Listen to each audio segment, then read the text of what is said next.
At first glance, no one would be surprised to see Koby Morgan out on the court with the TFA varsity basketball team. At 6'6", it seems like a natural fit from the outside. On the inside, however, it was clear from an early age that Koby was struggling. Koby's school life before First Hope was extremely challenging and difficult for a parent to advocate for their son, not knowing what the issues were and the struggles were without the diagnosis. The diagnosis didn't come until he was about 14 years old. I was always pushed in the back of a corner where teachers, even if I did raise my hand, which I didn't, wouldn't come and help. I was always like the last person to get a book or work or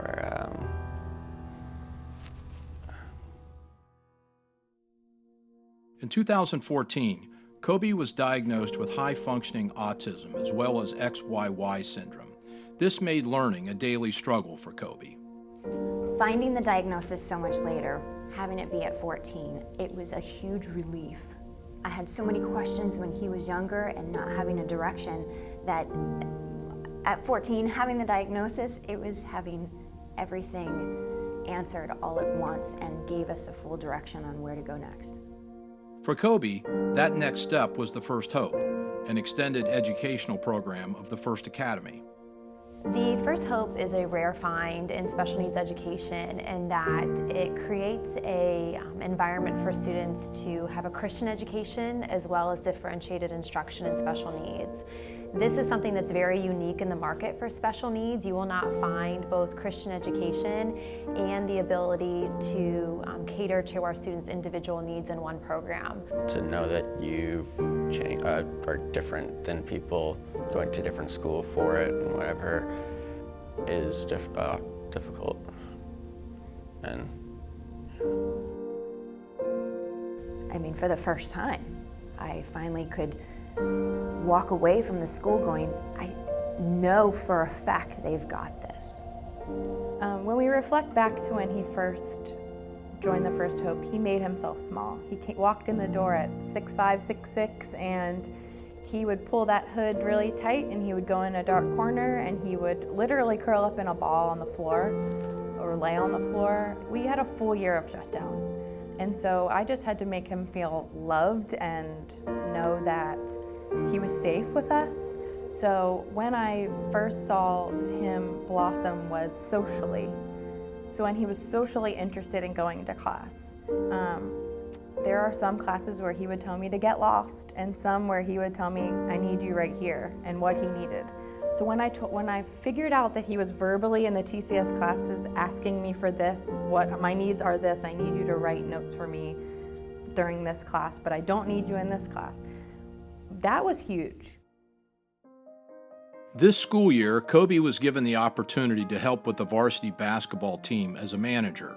He was so excited about making the manager of the team. He thought it was the coolest job on the world. I mean, it was just, and Chris, I mean, he's a great coach and he's a great mentor and he's a great leader.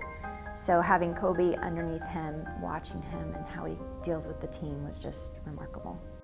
Towards the end of the season, the chance for Koby to play in a game presented itself.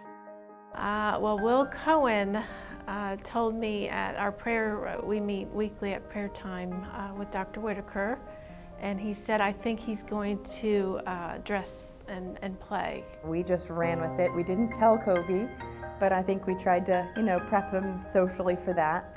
And it just brought us joy. Mr. Mayberry, Coach Mayberry, he had spoken to me about it, and I said, yeah, I think that's a great idea. And he said, I really want to dress him out. And I said, really? Like, this is actually going to happen? Are you kidding me? I've been in many basketball games before, but I've never been in one like this where it's... With less than 2 minutes to go in the first half, in a game against district opponent New Dimensions, head coach Chris Mayberry put Koby in the game. Coach put me in, and I thought I was going to have a minute to talk to him before I got to go in, but then the buzzer went off and I went in right away. So I was really all over the place, like didn't know what to do, where am I going, where am I going? Koby missed his first 6 shots in the game, but early in the fourth quarter, his luck changed.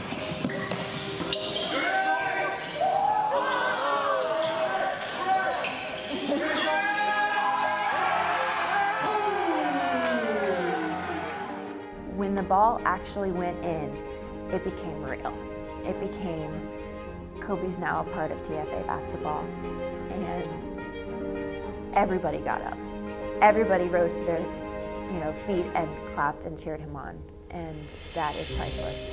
I jumped up and screaming, and I had another staff person. They were on the other side of the court, and we were just high-fiving across the way. At first didn't think it was going to go in. I was too worried about playing ball, getting back on defense, because I knew if I stayed there, I was going to foul someone, because then I gave myself a second to breathe. It was fun.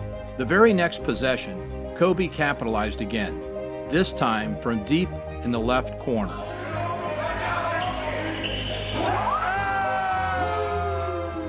I asked for the ball about twice from Malik, Shandi, I forget which one was up top, and I felt the ball in my hand, and I felt the breeze, or like everyone behind me, like whispering, "Shoot the ball." And I shot the ball a second later because I wanted to shoot a fadeaway. But at the same time, I knew I felt comfortable shooting a shot over 2 people instead of shooting a fade. And when it went in, it was awesome. Yeah.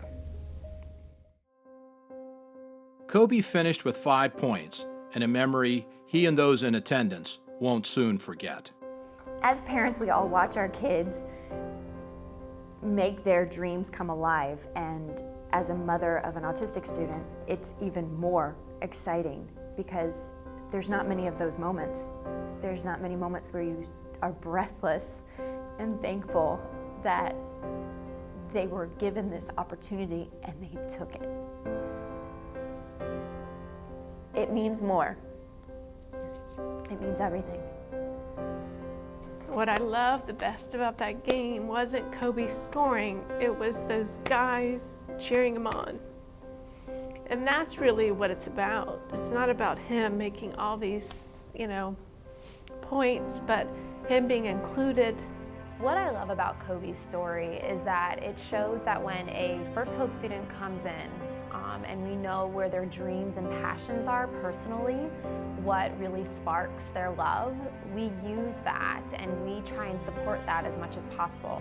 He is truly a leader at First Hope when I don't think he ever saw that being his place. So the smaller kids that are nonverbal and are trying to figure out their struggles, they look at him just because of his height alone and gravitate towards him. And he uses that to be a leader. When I look back now, I look back and I see a younger version of myself and want to help that same person out, trying to not be so closed out and shy and wanting to be alone and more outcoming and help every kid there with their needs. If you walk down the halls of the First Hope today, you won't find the shy boy who hid under the desk. You won't find the kid with a tight hood looking to close himself off from the world. You'll find a young man standing confidently, standing bravely, standing tall.